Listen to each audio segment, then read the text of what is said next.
conversar con el paciente cómo está yendo el tratamiento, si está mejorando, si no ha notado ningún cambio o si ha desarrollado nuevos síntomas.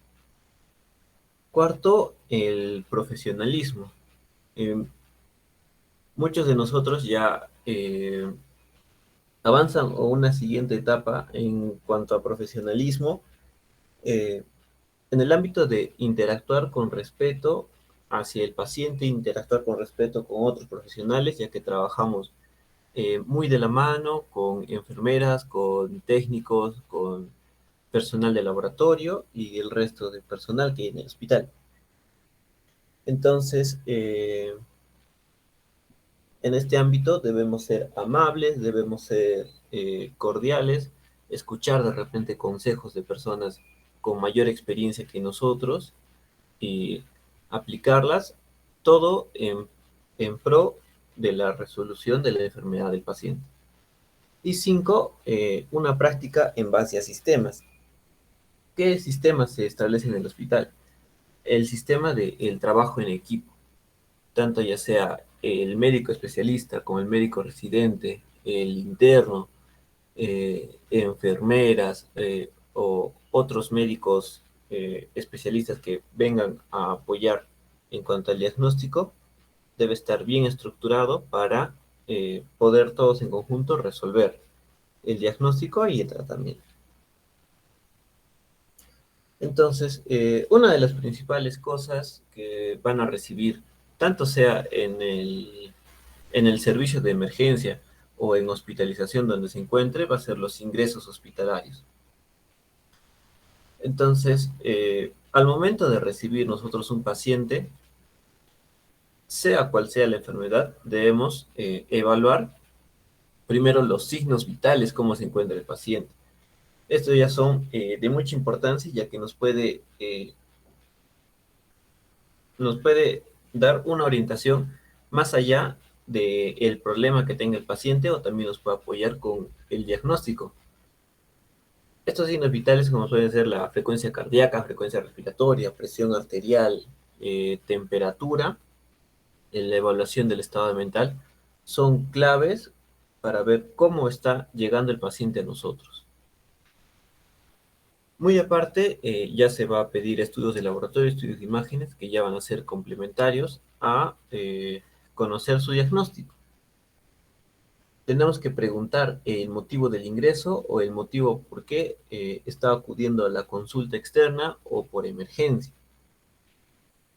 Una vez hecho esto, tenemos que hacer una historia clínica y un examen físico que ya lo deben conocer todos, todo, todo el cuestionamiento, ya sea del tiempo de enfermedad, el relato cronológico, cómo son los signos, cómo son los síntomas que se presentan en cuanto al dolor, la aparición, la localización, la intensidad, si este aparece con otros signos concomitantes, etcétera. Y un examen físico rápido de todo el cuerpo, de pies a cabeza, los 18 ítems establecidos bien claros para poder sacar conclusiones al final. Ahora, posterior a este ingreso hospitalario, siempre van a estar en el hecho de que ingrese el paciente y viene la enfermera a pedirte indicaciones del ingreso. Estas indicaciones van a estar en la hoja de indicaciones respectiva, no sé si la conocerán, donde se prescriben todos los medicamentos que se le receta día a día al paciente para resolver el diagnóstico. Entonces, muchos, ¿qué hacían? Muchos residentes, muchos otros internos que yo he visto, primero, les llegaba una enfermedad, un resfrío común, ¿ya? Entonces, ya tú haces el diagnóstico de resfrío común. ¿Y qué le vas a dar al tratamiento? ¿Cómo lo vas a resolver? Entonces, el residente venía y ponía, ya, como es una enfermedad viral, no necesita antibiótico, ya, solo se le va a dar eh, paracetamol para los síntomas y su clorfenamina para la congestión. se da su dosis y el tiempo de aplicación. Entonces, ¿qué haces tú con eso? Te puedes tomar una foto, tomar unos apuntes, porque muchas veces se va a repetir eso en otros pacientes. Entonces ya tienes una idea de cómo dar una indicación, cómo dar una receta para el común de enfermedades que van a llegar en la emergencia en el hospital. Da lo mismo con pacientes posoperados que me ha tocado a mí. Paciente postoperado que llega, a veces no te encuentras con ningún residente, no te encuentras con ningún doctor especialista. Lo primero, la hidratación, no sé si conocerán la hidratación, eh, su cloruro de sodio con 2 ampollas de hipersodio y una ampolla de calio para mantener la osmolaridad del paciente, así como también sus analgésicos para el dolor, ya sea diclofenaco o de repente metamizol, y antibiótico profiláctico, eh, y omeprazol como protector gástrico. Así, simple. Que muchas veces, como no nos encontramos ante la presencia de un residente o de un médico asistente que nos pueda apoyar con eso, lo, lo mínimo común debemos tener conocimiento para poder indicar y no quedarnos en blanco. Entonces, otra, otro trabajo que tienen los internos dentro del hospital es la valoración diaria del paciente. ¿Qué es esto? Esta es la evolución de la enfermedad. Va a estar plasmado en las notas de evolución, como las pueden ver aquí, que son muy necesarias para el pase de visita, para los cambios de turno o para cuando salgas de tu turno. Hay que escribir una nota de evolución para ver cómo ha ido el paciente durante el día y cómo lo está recibiendo el médico de turno de noche o el siguiente compañero que va a venir a reemplazarte. Entonces, estas notas de evolución van a tener 4 partes que están delimitadas por la memotecnia SOAP, que es la apreciación subjetiva, objetiva, apreciación del paciente o impresión diagnóstica y el plan. ¿Qué es en lo subjetivo? Son todos los eventos reportados por el paciente, si ha tenido náuseas, si no ha tenido vómitos, si ha hecho fiebre, si ha presentado dolor, o los eventos que ha reportado la enfermera. De repente el paciente no está del todo consciente y la enfermera le toma la temperatura y había realizado fiebre.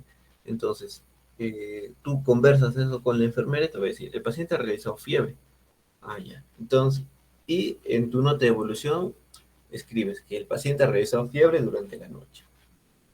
Otro punto es el objetivo, que es tu exploración física. Una exploración física rápida, enfocada primero en los signos vitales, eh, revisión sistemática rápida, ya sea del estado hemodinámico del paciente, la palpación de pulsos periféricos, la presión arterial, el llene capilar, si está con las conjuntivas rosadas, las mucosas orales secas o húmedas. Otra inspección de tórax y pulmones, si escuchas soplos, ruidos agregados, o si hay matidez a la percusión o dolor a la palpación. En cuanto a lo cardiovascular, si es que encontramos también soplos, frote o arritmia al momento de la auscultación. En abdomen, si es un abdomen globuloso, plano o abdomen duro a la palpación, con dolor, sin dolor, o si se auscultan ruidos hidroaéreos o estos están abolidos. Esto principalmente en la exploración física. La apreciación viene a ser cómo nosotros vemos al paciente, o sea, día tras día se va avanzando con la medicación, se va avanzando durante la operación o las pruebas diagnósticas, ya sean de imagen. Entonces, si está avanzando la medicación bien, una evolución favorable. Si no ha realizado nada la medicación, de repente porque el, el germen que estamos tratando es resistente al antibiótico que le estamos dando, una evolución estacionaria o una evolución desfavorable cuando vemos que está empeorando el paciente. Aparte, en esta apreciación se coloca también la impresión diagnóstica, que son todos los diagnósticos resultantes, tanto de tu examen físico, del examen de los laboratorios y las imágenes que se hayan hecho en el día. Y el plan viene a ser todas las nuevas sugerencias para poder ir avanzando con el tratamiento de la enfermedad, ya sea cambios en la medicación, solicitud de nuevos laboratorios o nuevos estudios de imagen que nos puedan ayudar. Entonces, como unos ejemplos que les tengo aquí, tenemos una nota de evolución de las que se realizaba en medicina interna en el hospital Goyeneche. A ver, si alguno pueda leer para poder interactuar un poco mejor.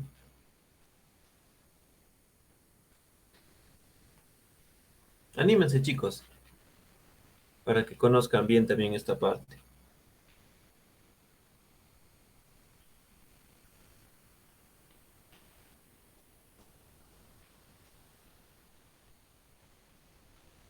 ¿No hay ninguno?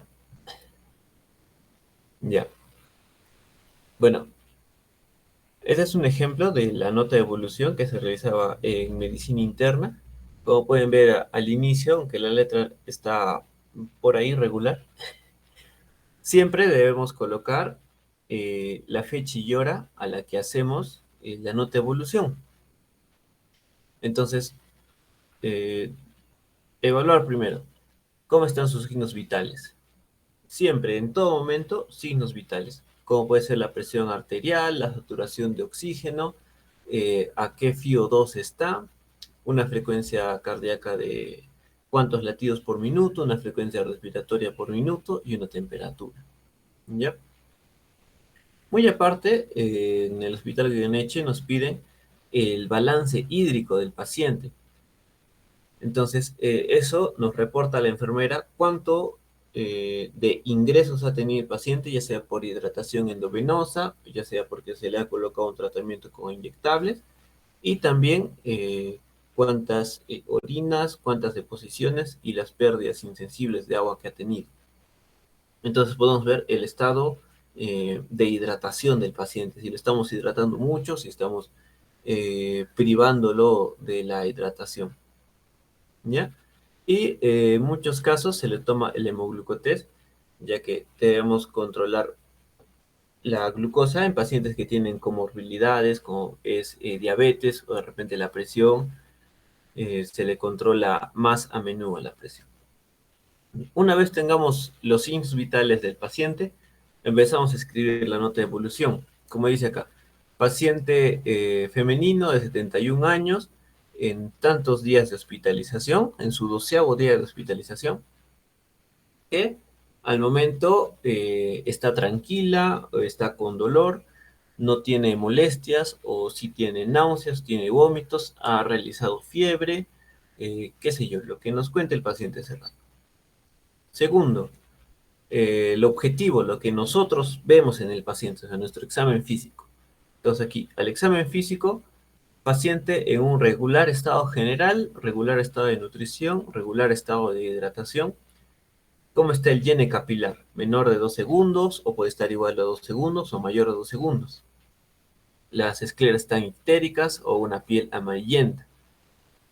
Y como les dije, inspección sistemática general, ya sea de tórax, si es móvil con la respiración, si tiene dolor, si se escuchan ruidos agregados como sibilancias, crépitos, subcrépitos, etc. Cardiovascular, bueno, si el murmullo vesicular pasa bien en ambos campos pulmonares, en cardiovascular, si los ruidos cardíacos son rítmicos, si son regulares y si también se palpa pulsos periféricos. En cuanto al abdomen, si es depresible, si es doloroso o no doloroso, si tiene, en este caso, puntos dolorosos, como puede ser el Murphy, como puede ser los puntos renolaterales o la puño-percusión lumbar. Las extremidades, si en este caso algunos pacientes requieren esta evaluación, ya que pueden desarrollar edemas en extremidades o si son dolorosas a la movilización. Y también otro principal es el examen neurológico. ¿Cómo está nuestro paciente? Si nos conversa, si está dormido, si está letárgico, si está somnoliento. Y principal, nuestra escala de Glasgow, que nos la han colocado aquí.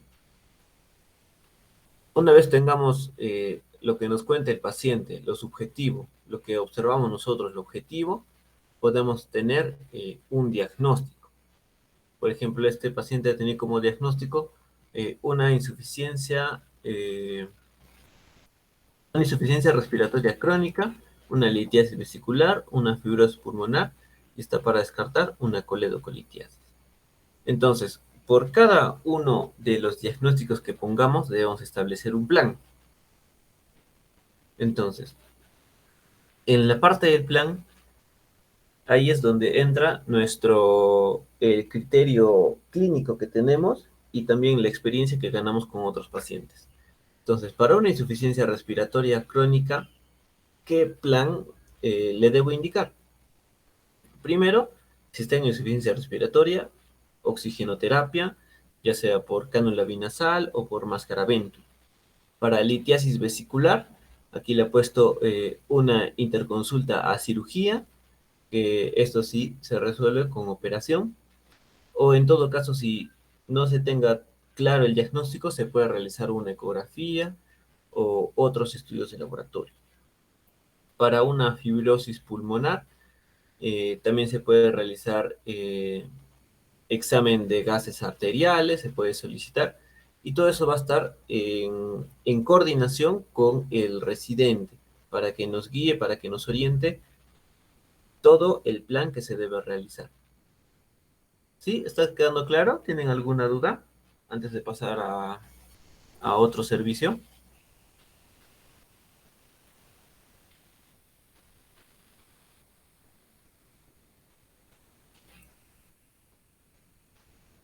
¿Todo claro entonces? Ya. Bueno, antes de medicina interna. Ahora nos vamos con una nota de evolución de cirugía. Igualito. Primero, siempre la fecha y la hora de la atención a la cual estás yendo a visitar a tu paciente. Y signos vitales, frecuencia cardíaca, frecuencia respiratoria, la presión arterial y la saturación. Y de repente la temperatura si es que está realizando fiebre. Entonces empezamos con lo subjetivo. Dice, paciente Martina de 76 años en su tercer día de hospitalización con el diagnóstico de una eventración abdominal periumbilical. Ah, ya. Bueno, seguimos con lo subjetivo. Al momento, el paciente pasa la noche tranquila, no ha tenido molestias, eh,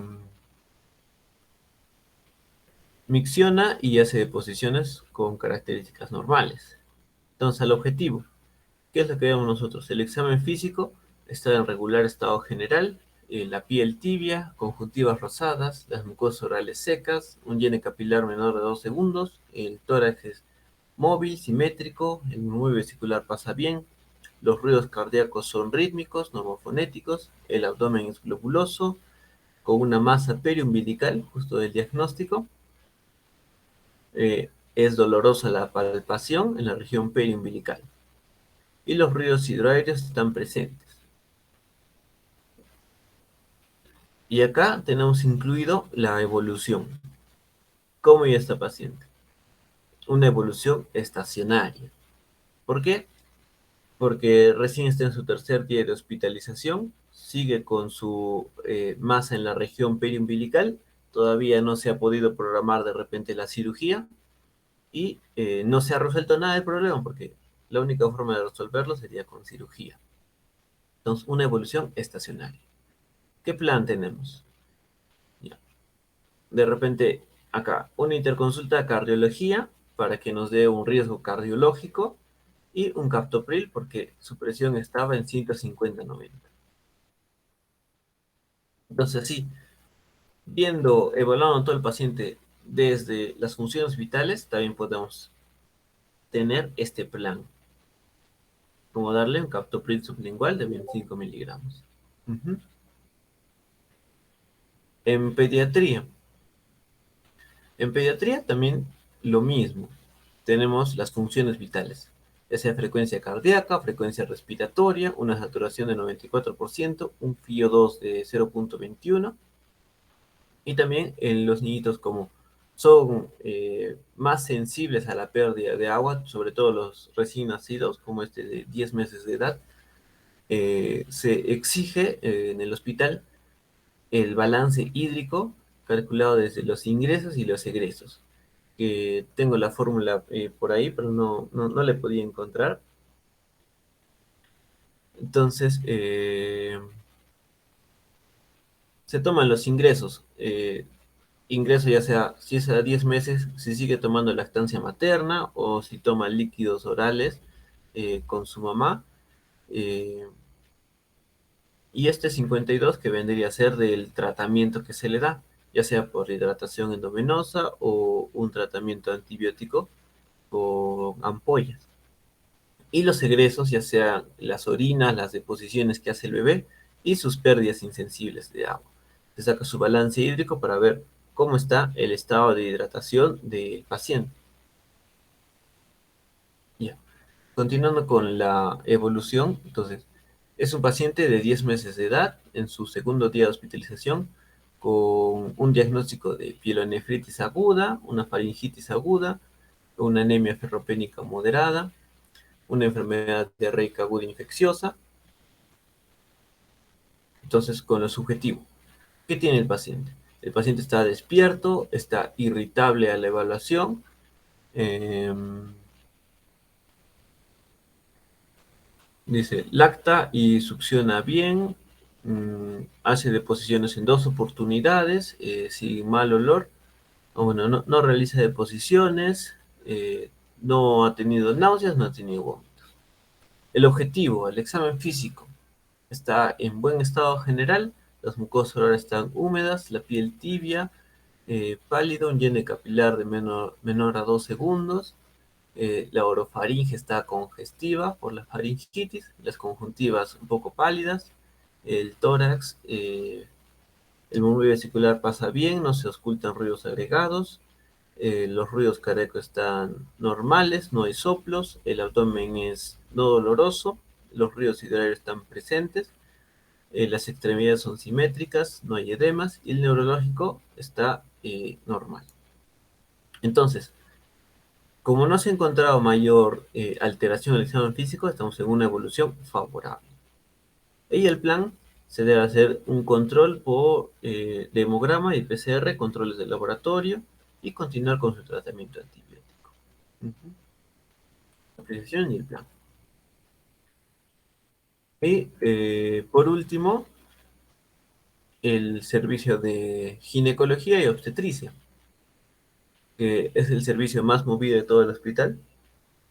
Por eso las notas de evolución son tan cortitas, no da tiempo mucho para escribir, pero principal siempre las funciones vitales, siempre, siempre. Entonces, esta paciente con una saturación de 94%, una frecuencia cardíaca de 72 y una presión arterial de 125/80. Esta paciente en su segundo día postoperatorio con una cesárea segmentaria por alteración del bienestar fetal y cesárea anterior. Entonces ya es postoperatorio. Entonces, molestias de la operación, no tiene molestias, está con buena involución uterina y una lactancia materna exclusiva. Al examen físico, el objetivo, está en regular estado general, la mucosa oral está húmeda, las conjuntivas un poco pálidas, el abdomen es no oloroso a la palpación, el útero está contraído posterior al parto, una altura uterina de 11 centímetros, la herida operatoria, no tiene secreciones y no hay signos probósicos. Entonces está bien la paciente. Una apreciación sería favorable. Y nuestro plan, que viene a ser el control de las funciones vitales, control de la involución uterina, que es típico en obstetricia. Hay pacientes que no involucionan bien y pueden tener una hemorragia postparto. Y un control del sangrado transvaginal. Ya. Entonces, estas son las 4 notas de evolución principales que debemos tener en cuenta, porque es lo que escribimos nosotros, todos los internos, lo que nos evalúan los residentes, lo que nos evalúan los asistentes, por eso tenemos que ser tan detallistas y no nos debe faltar ninguna de estas cosas, como puede ser la medicación que se está recibiendo, cuántos días de medicación tiene y cuántos días debemos darle. En caso de una infección urinaria, puede ser un tratamiento de 7 días, entonces debemos saber en qué día de tratamiento está y cuántos días faltan, si hay una evolución favorable o si hay una evolución desfavorable, para ver si cambiamos de antibiótico o le añadimos otro más para solucionar el diagnóstico.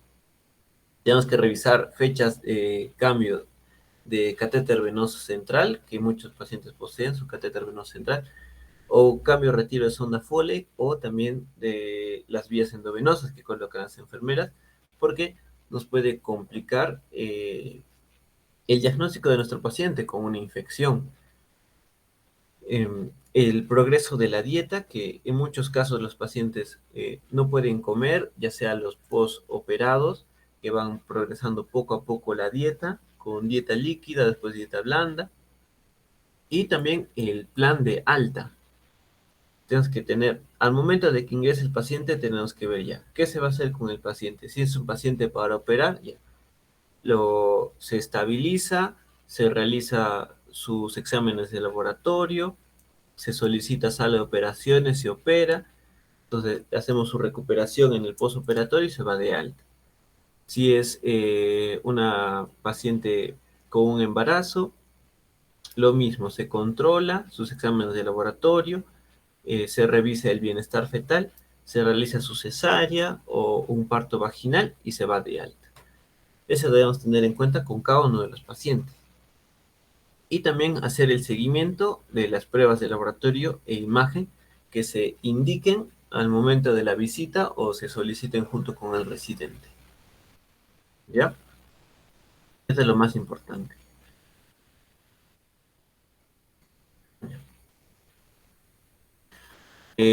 Otro ámbito en el que estamos encargados nosotros son las altas médicas, ya que al momento de la visita, el médico asistente ya revisa tu evolución, si el paciente está todo correcto, no hay ninguna alteración, está como para seguir un tratamiento ambulatorio y continuar en casa, se puede ir de alta. Entonces, ¿qué documentos tenemos que tener presentes al momento del alta? Tenemos que tener la epicrisis, la contrarreferencia y la hojita de filiación. Primero la epicrisis, que viene a ser el resumen de todo lo que se ha hecho durante su hospitalización del paciente. Ya sea, eh, por ejemplo, esta epicrisis obstétrica. Cómo ha estado sus controles prenatales, cuántos embarazos ha tenido, cuántos hijos ha podido concebir, el diagnóstico, el diagnóstico de alta que se da. En este caso, esta paciente ha tenido una retención de placenta ya resuelta. ¿Cómo ha sido el parto? ¿Cómo han sido las labores? Si ha sido un parto espontáneo o un parto por cesárea. El recién nacido, si ha sido masculino, femenino, si está en buenas condiciones, con su Apgar correcto al minuto 1 y al minuto 5. ¿Qué otras operaciones se han hecho durante el parto? Ya sea en la analgesia y en la anestesia en caso de cesárea, o si se ha hecho episiotomía en un parto vaginal. Si el puerperio ha sido normal, y si la condición de la madre a ser dada de alta es buena. Entonces, otra hoja tenemos la contrarreferencia, que así como la receta que les indicó mi compañero Máximo el día lunes, esta hoja es la más importante porque es la única hoja que se va a llevar el paciente a su casa y que va a entregar a su centro de salud, donde tenemos que colocar todos los datos del paciente, el DNI, fecha de nacimiento, su nombre, dónde ha sido hospitalizada, en gineco-obstetricia y su diagnóstico. ¿Cómo, con qué diagnóstico ha ingresado? Con una segundigesta, con una gestación de 38 semanas y 5 días, y el diagnóstico de egreso, que se le ha hecho una cesárea segmentaria, más miomectomía, con, por presentación de ruptura prematura de membranas, con cesárea anterior, y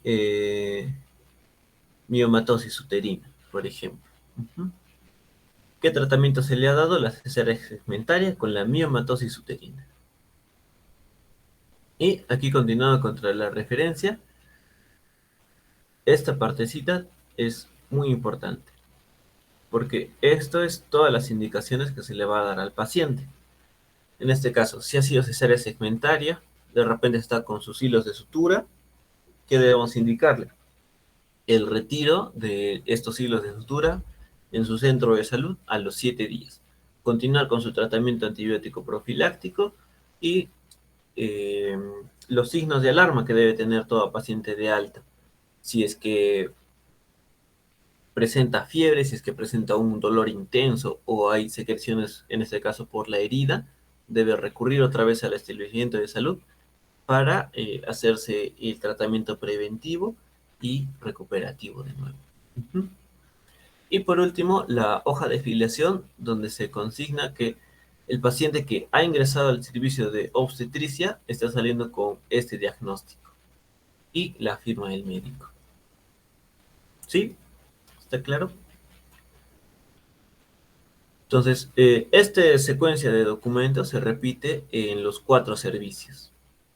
Y en los 4 servicios, la hoja de contrarreferencia es la más importante porque ahí está toda la información que se le va a dar a la paciente.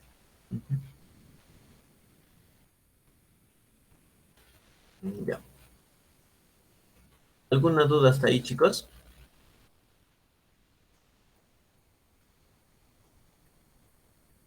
Bueno, continuamos entonces. Eh, Otra de las principales dudas que yo tenía antes de entrar al internado y que también quería resolver en cierta parte en ustedes es cómo es que yo voy a afrontar tantas enfermedades si no conozco todos los métodos diagnósticos que tiene cada una.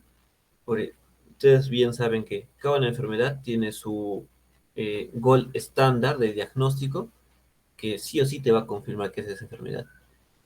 Entonces, yo les he traído los 10 casos principales que he podido revisar en mi estancia en el hospital.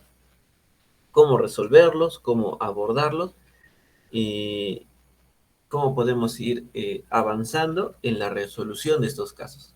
Entonces, empezando con el dolor torácico.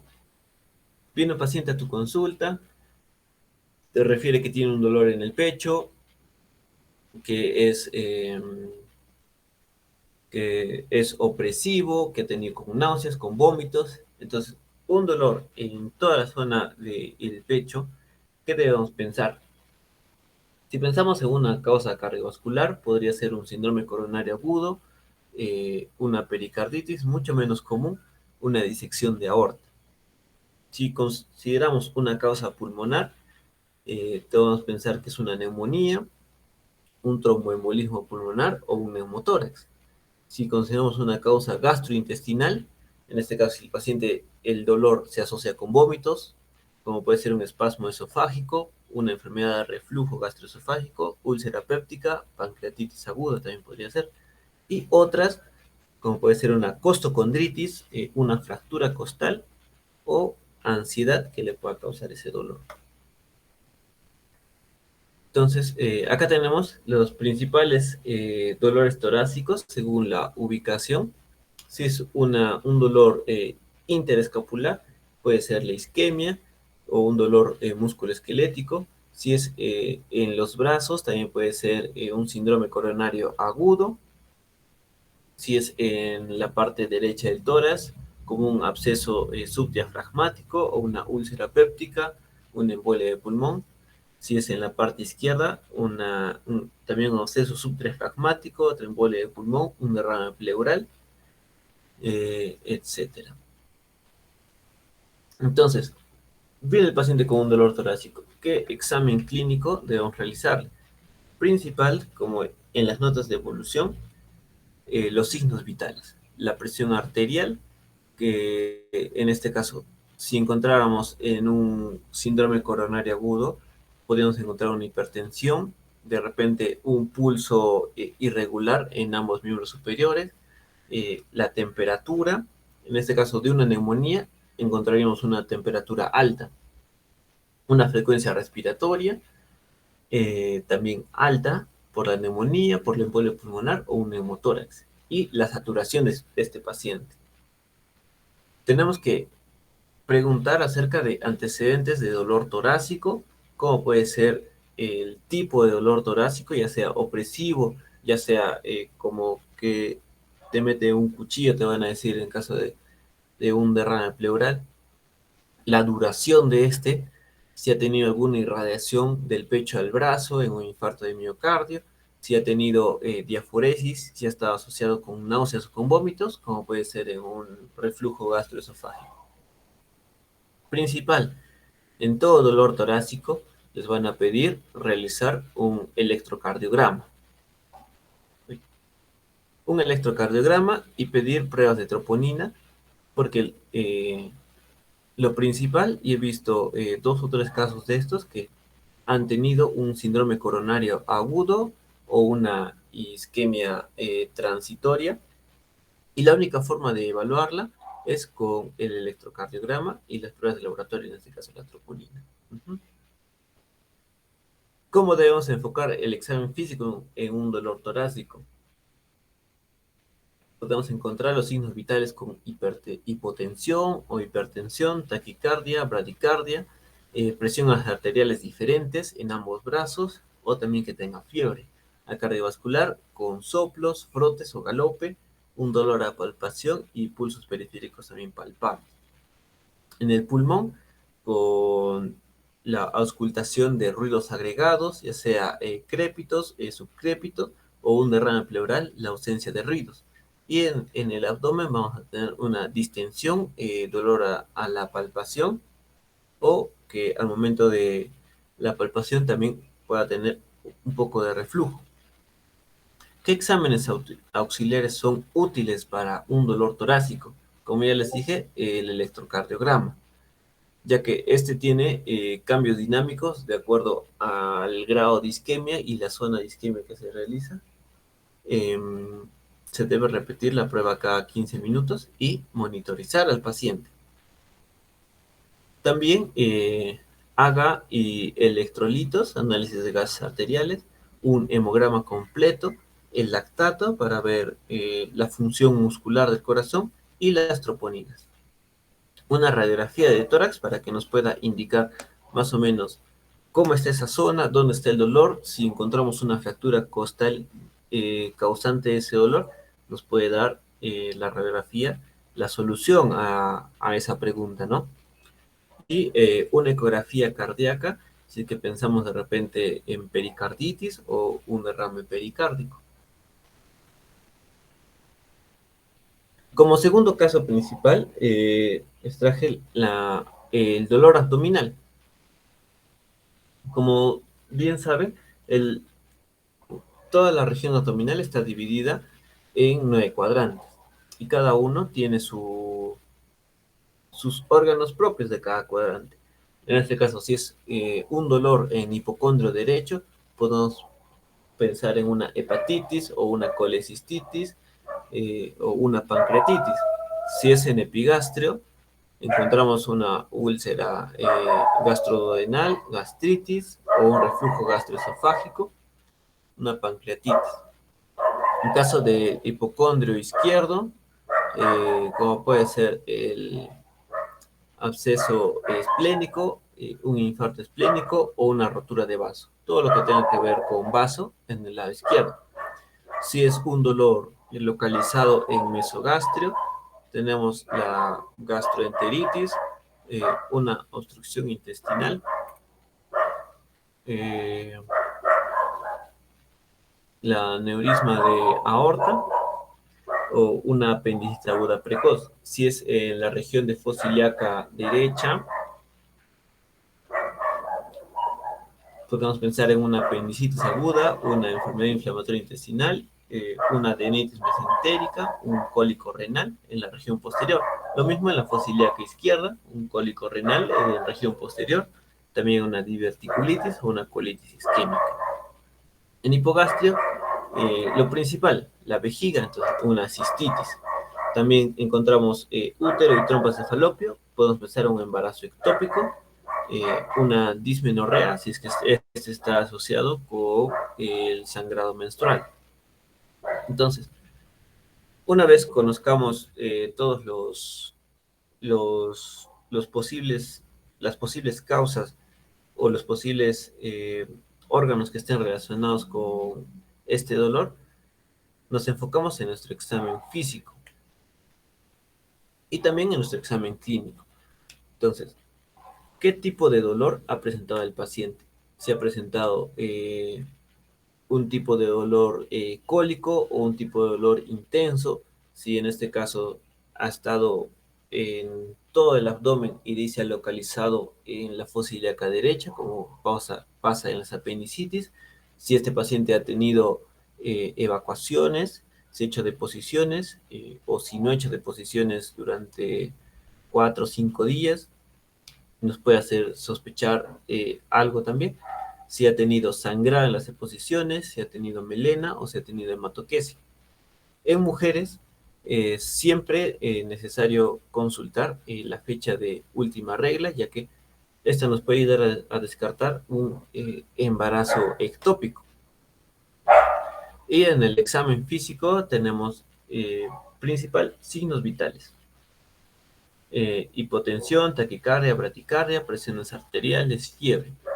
Los ojos, muy importante revisarlos, ya que nos puede indicar una ictericia en los casos de colecistitis o colelitiasis. Al examen cardiovascular, si encontramos soplos, frotes, galope o pulsos periféricos que están regulares o irregulares. En el abdomen tenemos que encontrar la distensión, un dolor a la palpación, al rebote, todos los signos dolorosos, los puntos dolorosos, tanto sea de la colecistitis o de la pancreatitis o de la apendicitis, como es el Murphy, el psoas, el obturador. A la percusión si encontramos un timpanismo o si encontramos ascitis dentro del abdomen. Y opcional, un examen rectal donde podamos encontrar hemorroides o fisuras anales que también nos pueda dar una sospecha de este dolor abdominal. Entonces, ¿qué exámenes auxiliares podemos tener en estos casos? El hemograma completo, un perfil hepático para evaluar la función hepática de este, gases arteriales, el lactato para evaluar la función muscular, amilasa lipasa muy necesarios en casos de pancreatitis, una beta-HCG si queremos ver si es un embarazo ectópico y un sedimento urinario si es que tenemos un dolor hipogástrico, podemos pensar que es una cistitis, una inflamación de la vejiga. Una radiografía de abdomen de pie o de cúbito para evaluar cualquier masa y también descartar cualquier otro tipo de dolor causado por objetos extraños que podamos ver en la radiografía. Y una ecografía abdominal que también nos puede indicar qué se puede encontrar causando ese dolor. Entonces, en caso de dolor abdominal, es muy importante determinar si este abdomen es quirúrgico, si tiene todos los signos de apendicitis o si tiene todos los signos de colelitiasis. Ya sabemos que son patologías quirúrgicas, entonces eh, debemos de derivarlas a la especialidad correspondiente y mantener el ayuno y una hidratación para mantener el estado basal del paciente. Ujú.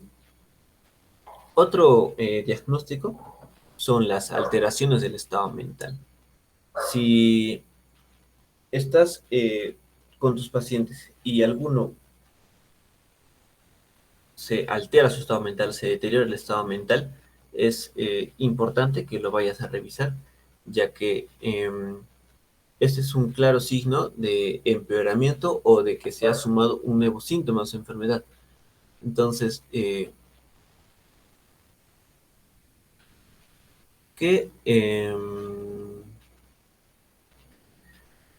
¿qué es lo principal que debemos buscar en estos pacientes? Si ha tenido un antecedente de caída o traumatismo, si cómo ha sido el nivel inicial de respuesta, muy importante el Glasgow, cómo ha sido su respuesta ocular, su respuesta verbal, su respuesta motora, si ha usado benzodiazepinas, alcohol o alguna droga que pueda alterar ese estado mental. Al examen físico tenemos que tener la hipotensión, taquicardia, bradicardia, una presión arterial base para ver la evaluación del paciente. Tenemos que examinar la cabeza en búsqueda de signos de trauma, de tamaño, una respuesta pupilar, si es adecuada, inadecuada, o una rigidez de nuca si pensamos en una neuroinfección. Al cardiovascular tenemos que auscultar soplos, frotes o galope. En lo principal, el examen físico de cabeza y el examen físico neurológico. Si el paciente presenta debilidad, algunos temblores, asterixis, una rigidez, asimetría en la respuesta pupilar y la escala de Glasgow. Muy importante que en el estado mental deban recordar estas dos escalas, la escala de Daniels y la escala de Glasgow, que nos van a ayudar a evaluar el grado de compromiso neurológico. Si es que el paciente presenta una alteración muscular en la fuerza muscular, podemos evaluarlo con la escala de Daniel o una alteración neurológica con toda la respuesta ocular, la respuesta verbal y motora con la escala de Glasgow. Pues es muy importante que lo tengan en cuenta al momento de evaluar un paciente neurológico en el internado. Entonces, ¿qué exámenes auxiliares nos pueden apoyar con este tipo de pacientes? Un hemograma completo, un examen de gases arteriales, el perfil tiroideo, examen completo de orina y cultivos por si hay alguna bacteria que nos pueda estar causando esta infección y una alteración mental. También se puede realizar un examen de líquido cefalorraquídeo, un citoquímico y también estudios de imagen que nos pueden ayudar con el diagnóstico como una tomografía cerebral o una resonancia magnética. Uh-huh. En caso de una lesión renal aguda, que sí me ha tocado 2, 3 pacientes con este diagnóstico, debemos tener en cuenta que la oliguria, en este caso es cuando tú evalúas a tu paciente en su balance hídrico y tenga una excreción de orina menor de 500 mililitros en 24 horas. Entonces, ese es un signo de alarma que nos puede indicar que el riñón está sufriendo. ¿Qué causas tenemos de esto? Una causa prerrenal que está disminuyendo el volumen, como puede ser una insuficiencia cardíaca o una oclusión vascular. Una causa renal, que puede ser una insuficiencia glomerular, una tubular o intersticial, una necrosis tubular o una causa vascular dentro del riñón. Y las causas postrenales, que son todo el tracto urinario, como puede ser la hiperplasia benigna de próstata, que tenga cálculos renales, o que esté la sonda fórea obstruida, que no nos permite contar realmente cuánto ha sido su excreción de orina.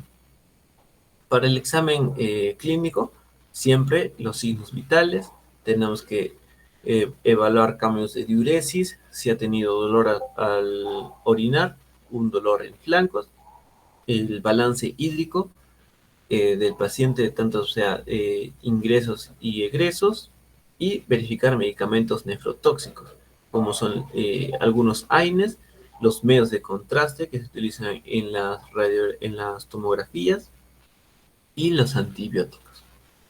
Al examen físico principal, el cardiovascular, ya que si es que encontramos una insuficiencia cardíaca, no está llegando suficiente sangre al riñón, entonces puede haber un grado de isquemia que nos conduzca a una lesión renal aguda. En el caso de genitourinario, un examen de próstata para descartar la hiperplasia y que nos pueda dar una alteración de la excreción renal. Las extremidades, si encontramos edemas, también en las insuficiencias cardíacas, y un examen neurológico, si es que encontramos al paciente desorientado por esta causa de la oliguria o una intoxicación por la falta de la excreción renal. ¿Qué exámenes nos ayudan en estos casos? Como puede ser un hemograma completo, un perfil renal, un examen de gases arteriales, examen completo de orina si es que encontramos alguna infección, o una proteinuria en 24 horas si es que es una causa renal. El problema, tenemos que realizar una ecografía renal que nos pueda indicar cualquier tipo de infección, cualquier tipo de trauma renal que nos pueda dar la etiología de la lesión renal aguda. El manejo de líquidos y electrolíticos es muy importante en estos pacientes y la hidratación es la única que nos va a salvar de que progrese esta lesión renal aguda. Continuando con la cefalea, vamos a encontrar bastantes pacientes que presentan un dolor de cabeza, que acuden al hospital en búsqueda de ayuda. ¿Qué causas podemos tener con la cefalea? Una migraña, una reacción adversa a medicamentos. Algunos pacientes presentan cefalea dentro del hospital porque han realizado una infección, ya sea una sinusitis, una meningitis, o está con fiebres demasiado elevadas, o que presenten un traumatismo o una enfermedad cerebrovascular. ¿Qué debemos revisar en los pacientes? Los signos vitales: presión arterial, pulso, temperatura, la saturación. Tenemos que consultar qué antecedentes de dolor de cabeza ha tenido, descartando esas afecciones graves, como puede ser traumatismo, si ha tenido una enfermedad cerebrovascular o ha tomado medicamentos que puedan producir cefalea como reacción adversa. Al examen físico principal, la cabeza. Tenemos que buscar signos de traumatismo, el tamaño de repente de la herida que pueda tener, una respuesta pupilar a la luz, si es adecuada, inadecuada, si tiene papiledema, la evaluación de la rigidez de nuca, un dolor a la palpación en la arteria temporal, que también puede ser una arteritis temporal, o también en los senos paranasales, como puede ser en la sinusitis, después de un resfriado. Y el examen físico neurológico, tenemos que evaluar la orientación del paciente, si posee temblores, o la escala de Glasgow, cómo está respondiendo, tanto verbal, tanto ocular, y la respuesta motora del paciente. ¿Qué exámenes auxiliares nos sirven en estos casos? El hemograma completo o un examen de gases arteriales. También, según la escala de Glasgow, si han visto por ahí, si posee una escala de Glasgow menor de 7, es necesario realizar una tomografía de cabeza. O también podemos pedirla si es que la cefalea se intensifica o si presenta estos hallazgos de focalización, como puede ser una simetría pupilar o una hemiparesia, reflejos osteotendinosos alterados o parestesias en los pacientes. También se puede solicitar al médico residente, al médico asistente, una punción lumbar si es que pensamos en una meningitis, una infección. Con, solo con ver la rigidez de nuca y una temperatura alta, pues podemos pensar en meningitis. Así, así de sencillo es y ya. Se va progresando con el diagnóstico y con la resolución del caso. Después en pediatría, bastantes casos de fiebre. Bastantes, hasta por gusto. ¿Qué podemos pensar en una causa de fiebre? Que es una infección y hay que revisar por sistemas.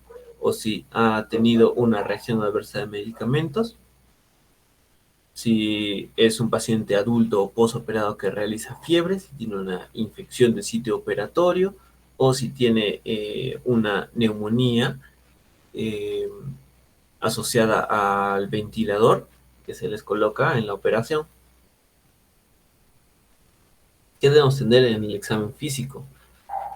La presión arterial, el pulso, la temperatura, la frecuencia respiratoria y la saturación.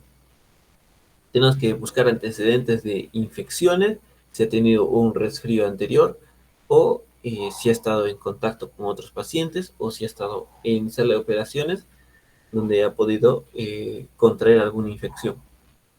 Al examen físico, signos vitales, lo principal, ver vías periféricas que son eh, puertas de entrada para las infecciones, como puede ser el catéter venoso central, un tubo gástrico, una sonda Foley o una vía periférica. Al, al examen cardiovascular tenemos que revisar la frecuencia cardíaca, el llene capilar, si escuchamos soplos en el corazón, si en el pulmón hay ruidos agregados como crépitos, subcrépitos, si podemos sospechar de una neumonía, el abdomen si hay un dolor localizado y evaluar los ruidos intestinales, en las extremidades si encontramos trombosis, unos derrames o edemas en las extremidades. En el examen neurológico si encontramos una neuroinfección con rigidez de nuca o signos de Kerning y Brusinski, y la piel en búsqueda de exantemas, que es muy frecuente en los niños. Entonces, ¿qué exámenes nos ayudan en estos casos?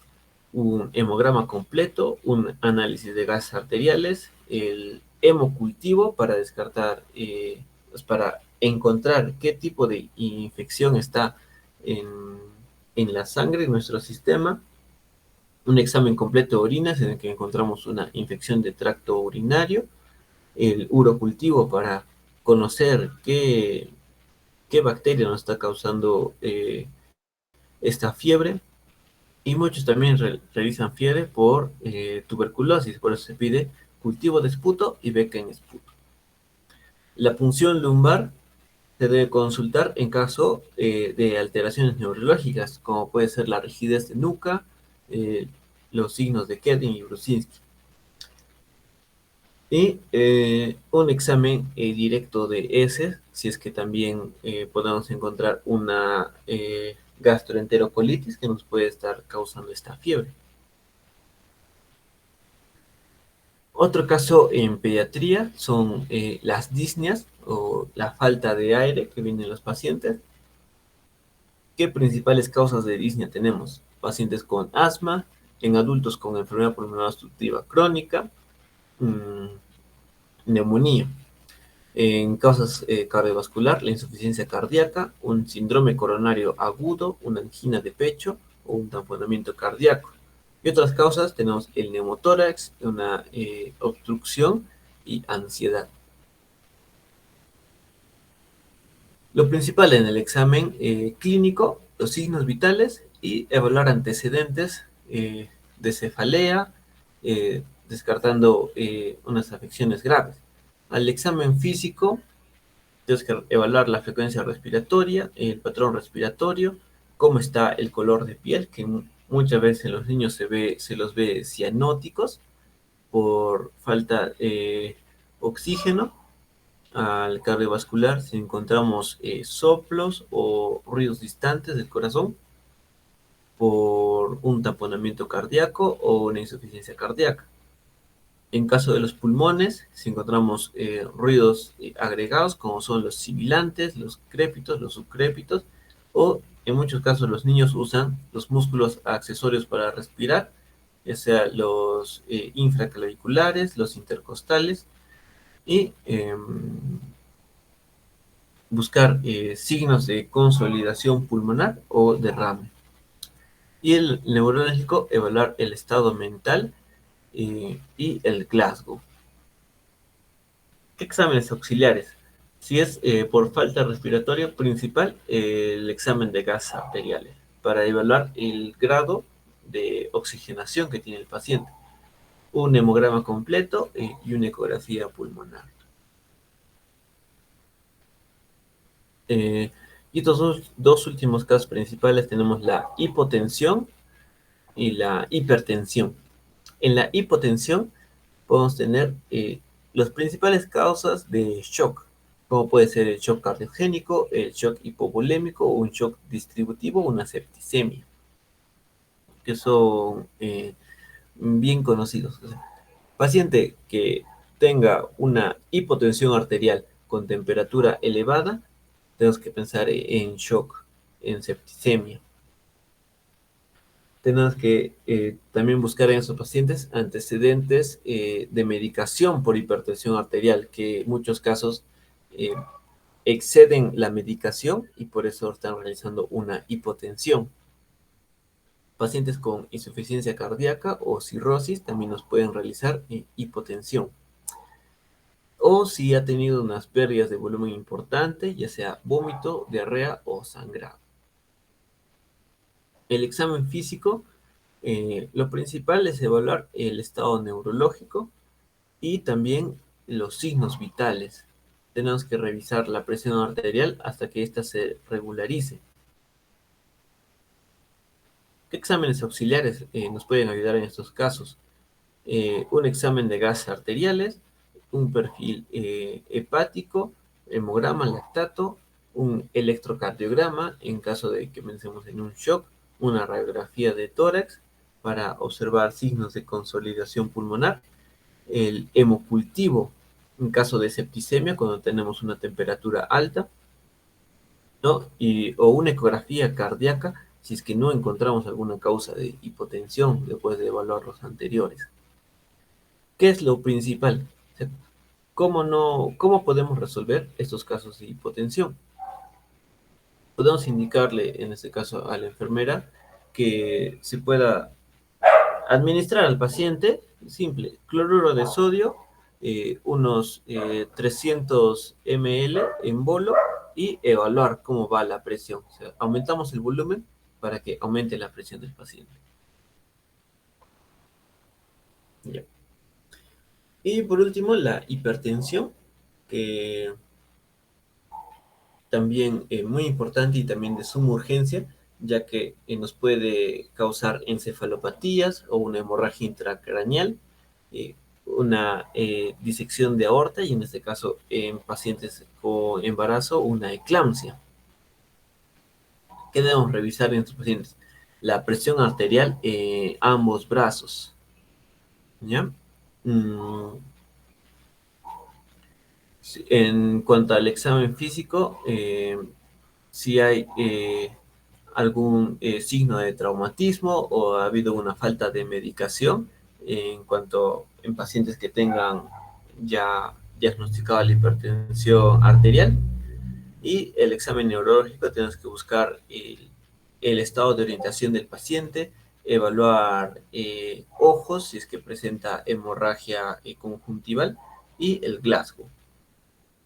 ¿Qué exámenes exámenes auxiliares nos ayudan en caso de la hipertensión? Un hemograma completo, un análisis de gases arteriales, eso principalmente. Y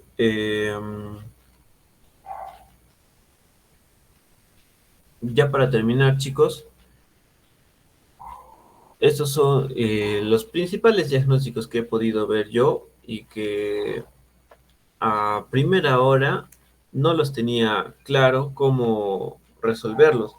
Pero, o sea, ¿qué claves tenemos para poder afrontar el internado con éxito, poder ver que sí estamos aprendiendo, de que sí tenemos el razonamiento clínico y sí hemos cumplido con los objetivos que al inicio les he propuesto? Primero, tener una actitud positiva frente a cualquier problema, no estresarse, no echarse a perder, siempre con una mente positiva, que estamos aprendiendo y que cualquier error, cualquier problema que tengamos, nos van a ayudar ahora, nos van a resolver y nos van a hacer aprender. También debemos pedir ayuda.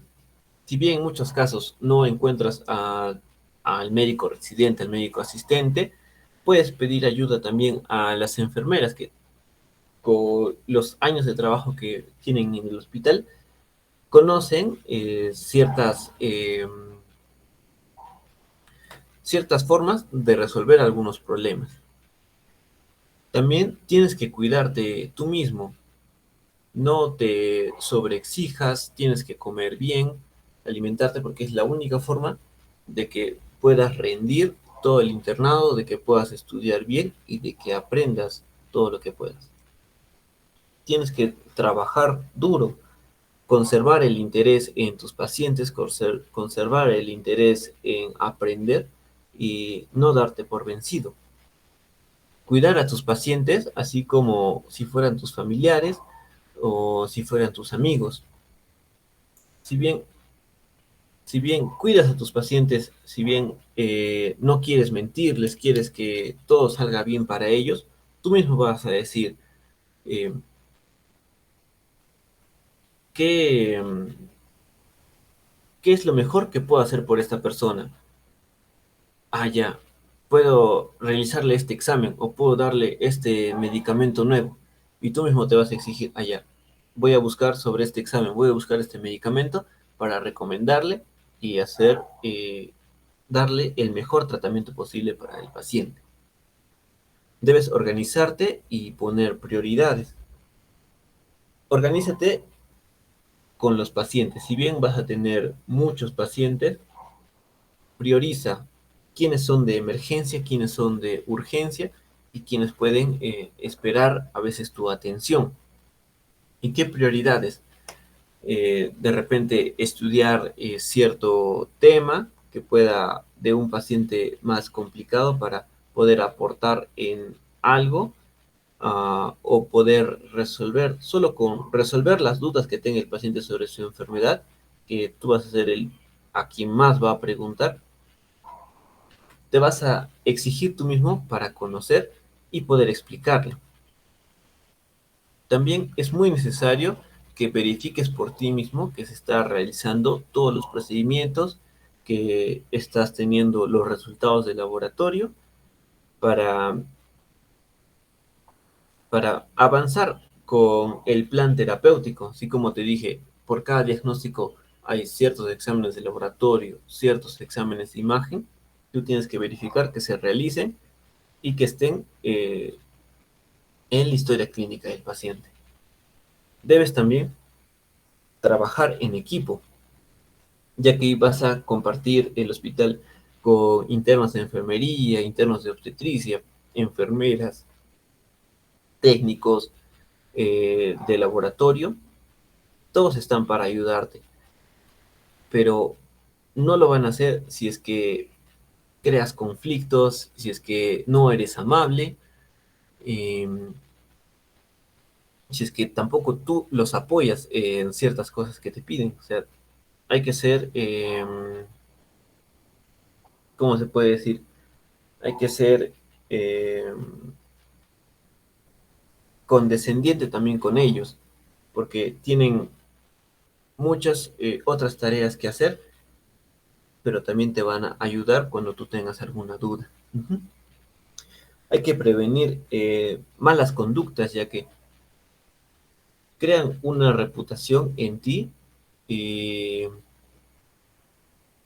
siempre van a estar conversando. O sea, siempre las enfermeras son las que más rajan, sinceramente, son las que más rajan y las que más te tratan mal si es que ven que no eres alguien bueno, no eres una buena persona. ¿Ya? Debes establecer bien tus objetivos. ¿Qué es lo que quieres aprender? ¿Qué es lo que quieres estudiar hoy día? ¿Cómo es que quieres resolver este paciente? Establecer el plan de tratamiento y el plan de alta para cada uno de sus pacientes. Es establecer objetivos y estudiar todos los días con muchos ánimos, con mucho esmero, que de verdad, sinceramente chicos, eh, por más de que estudies un tema al día o dos temas al día, va a llegar el momento de que venga un paciente con el mismo diagnóstico que el tema que tú has estudiado. Y a mí me ha pasado que viene un paciente por emergencia con preeclampsia, con eclampsia, y yo estudié ese tema hace 2 días. ¿Qué ha sido? Todo lo que el residente decía, yo también lo estaba pensando. Todo lo que había estudiado, todo lo que había leído, decía, ya, sí, hay que hacer esto, tomar la presión, ponerle, hay que sulfatear a la paciente, sulfato de magnesio para la neuroprotección, eh, cesárea de emergencia, operarla y controlar la presión cada 4 horas. También controlar qué signos de la preeclampsia se tienen, como puede ser el epigastrio, la fotofobia, eh, dolor en epigastrio, que diga fotofobia, de repente los reflejos osteotendinosos alterados.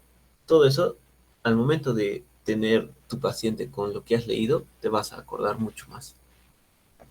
Y eso sería todo por mi parte, chicos. Si bien, como últimas palabras, si bien al inicio del internado tenía miedo, también he tenido compañeros que han sabido apoyarme. Y por eso es que estoy aquí dando esta charla, porque todos esos compañeros que me han apoyado son personas que he conocido en campañas de Pinocho. No sé si conocen a Ramón, conocen a Patricio, a, a los demás chicos que han trabajado junto con Pinocho. Yo los he conocido así como un estudiante de medicina y me han estado apoyando, me han estado dando consejos. Si bien en mi momento no he tenido esta charla, me han estado guiando durante mis 5 meses de estancia en el hospital. Así que es muy bueno tenerlos aquí, es muy bueno que estén apoyando este tipo de campañas y continúen así, que tienen también como ellos un amigo en mí y que pueden consultar cualquier cosa que yo voy a estar para ayudarlos. Muchas gracias entonces. Bueno, gracias a ti, Alexito, por esas lindas palabras del final, por el conocimiento que has compartido con nosotros. Como tú lo dices, ¿no? Son cositas que se van aprendiendo poco a poco y que, bueno, gracias a ti ahora nosotros también lo conocemos, ¿no? Tenemos algunas preguntitas en el chat, chicos. ¿Alguien quiere hacer alguna pregunta, alguna duda? Sí, claro. Dejen sus preguntas, chicos.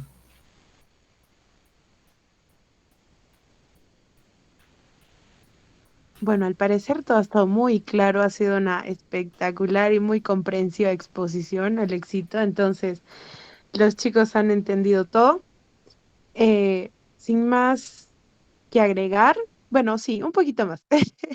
Nuevamente agradecerles a todos ustedes por asistir a estas charlas que son dadas con mucho cariño y con mucho punch y mucho esfuerzo por los chicos, ya sea Máximo, ahora Alexito, el día de ayer Carlita y Geraldine.